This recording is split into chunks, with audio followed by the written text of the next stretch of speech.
Really? All right. We're recording for radio in New York. I have to ask, you know what my first question is, right? No, I'm afraid. How do you feel about the vote in Scotland? Oh, not living there, I can't, I couldn't really, I didn't have all the facts. But the Scot in me felt a little depressed. Mm.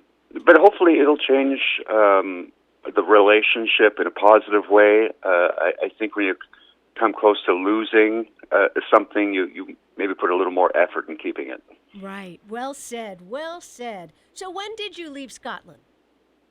I was 6. Oh, okay. And then did you go straight to Canada? What was your path? It was straight to Canada. My parents, for some reason, moved us right to Montreal to a French-speaking community. And so between the French language and my parents' incredibly strong brogue, there was a lot of misunderstandings. Oh, I bet. I bet. But lucky for you, there was a great comedy troupe in Canada, yes?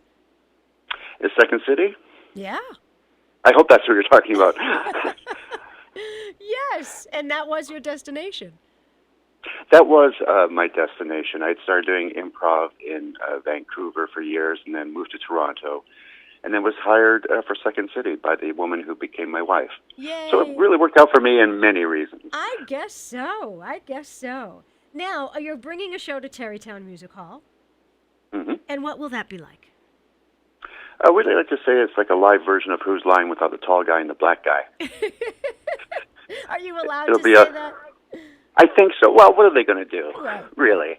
Right. They never listen to anything I do anyway, so it's all right. Now, So there'll be a lot of games familiar to Who's Line audiences. Every game starts with a suggestion from the audience. We have audience members on stage with us for about 80% of the games. It's all total made-up mayhem. I think that would be terrifying. Improv, to me, is terrifying. I know you're really good at it. What's the key? Well, it's my only skill, so I really don't know.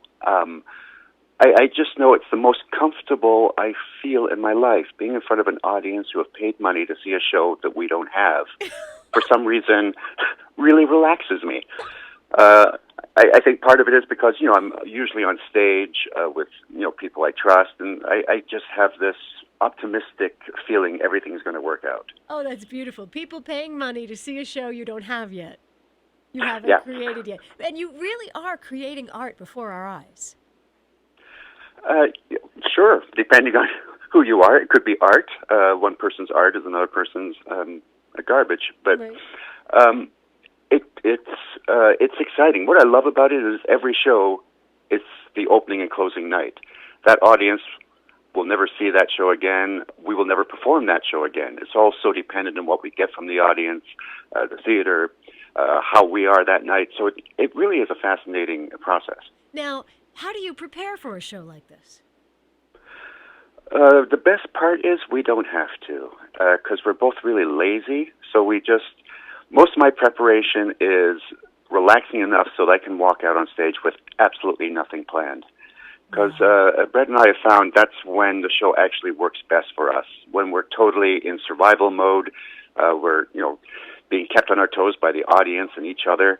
Right. That's when we have the most fun. Right. Now, I understand there are some rules of improv, right? Could you share a couple of those rules with us?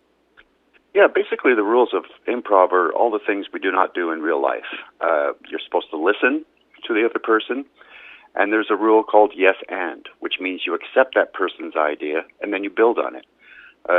That's why when you see improv scenes, you rarely see people say no, because that immediately stops the flow of the scene. You say yes no matter how ridiculous the suggestion is, and you build on that, and the two of you work towards making a scene.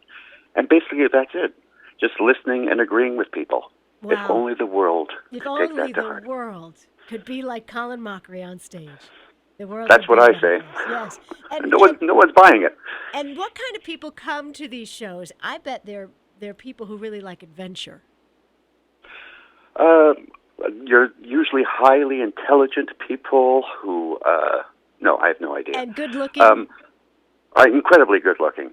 What I love about our shows is just the age range. We have everyone from like kids to grandparents, and I think the basic thing that unites them all is they want to have a laugh, and I think that's what our show kind of delivers. You're never going to learn anything from our show, but you'll have a couple of good laughs. Fabulous. Wonderful. Thank you so much. We are looking forward to the show. Anything else our listeners need to know this morning? Dress warmly. Okay.